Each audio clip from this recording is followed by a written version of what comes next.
The arrival. Leah, an alien researcher from the enigmatic Erythraean species, marveled at the human world through the viewport of her vessel. Her kind had studied humans for decades, fascinated by their vitality, ingenuity, and, most of all, the perplexing myth of their reproduction.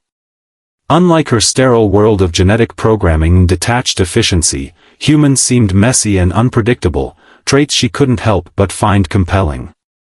Her mission was simple: observe and report.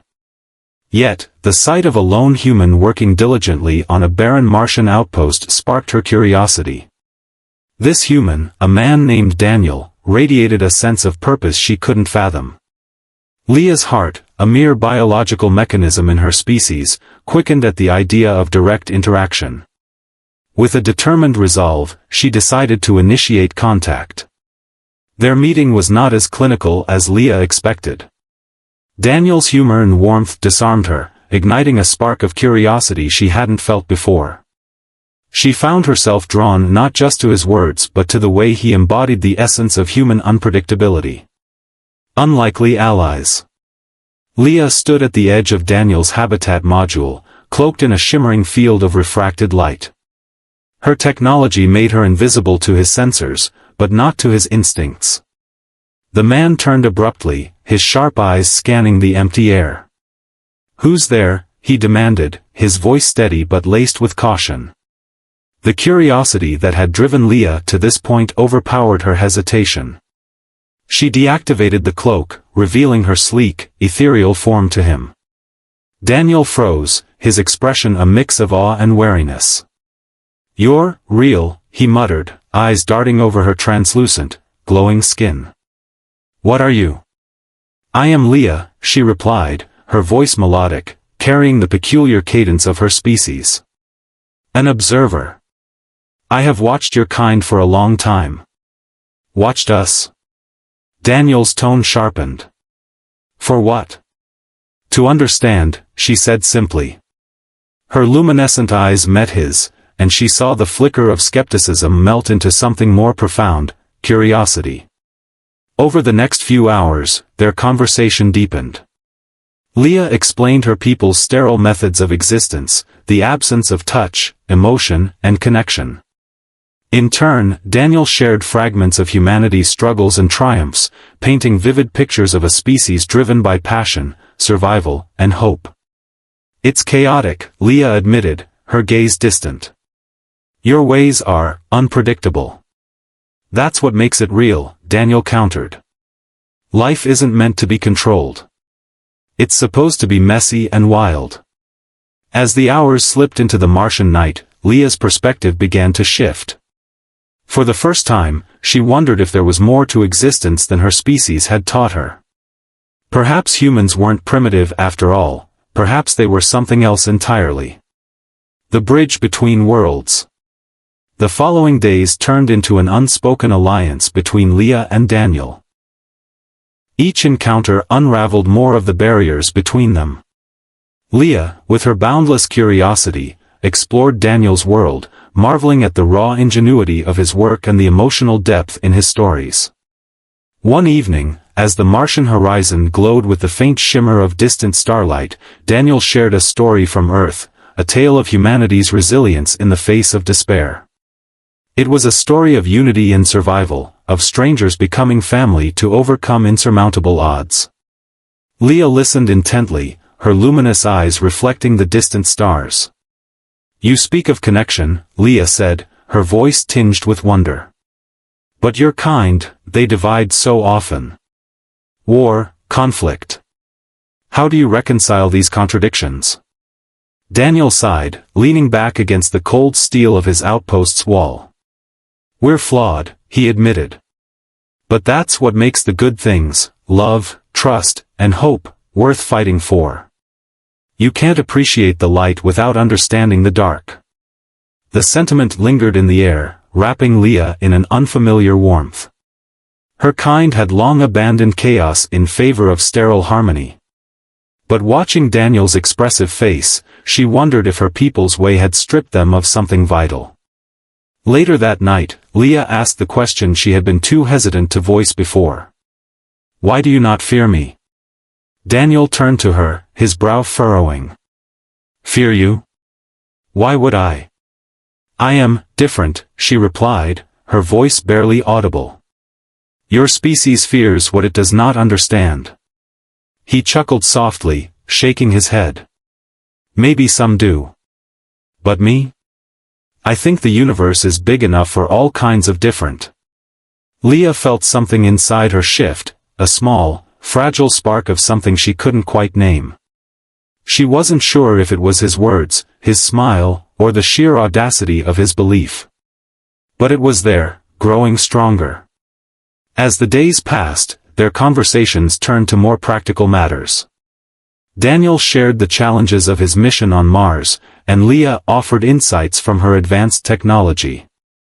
Together, they began to solve problems that had plagued his outpost for weeks, issues with oxygen generation, thermal control, and resource scarcity. You're not just an observer anymore, Daniel remarked one day, watching Leah interface with his failing oxygen systems. You're my partner. The word struck a chord deep within her. Partner. It implied equality, trust, and shared purpose, concepts foreign to her structured society. Yet, here on this desolate planet, amidst the red dust and endless silence, it felt undeniably right. Their bond deepened as they worked side by side, bridging not just the gap between their species but the void of loneliness that had lingered within them both. The crisis. Leah's newfound partnership with Daniel was tested when an alert echoed through the outpost. The shrill alarm sent shivers down Daniel's spine, and Leah, unfamiliar with human technology's urgency, watched him with growing concern. What's happening? She asked, her voice steady despite the tension in the air. Daniel's hands flew across the console. Meteor shower, he muttered. And it's a big one. The protective shields are failing. Leah's gaze shifted to the screens, her sharp eyes analyzing the data. Massive fragments of space debris were barreling toward their location, and the colony's aging shield system wasn't built to handle such a barrage. We need to reinforce the shields, Daniel said, his voice calm but urgent. Or this outpost won't survive. Without hesitation, Leah activated her personal interface.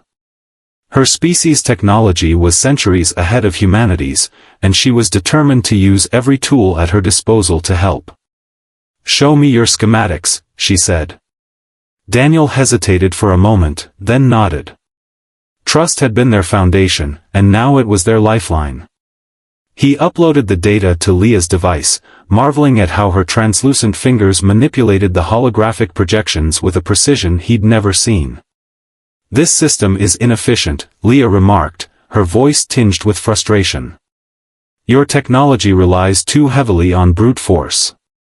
It lacks finesse. Then show me finesse, Daniel replied, a hint of a grin breaking through his seriousness.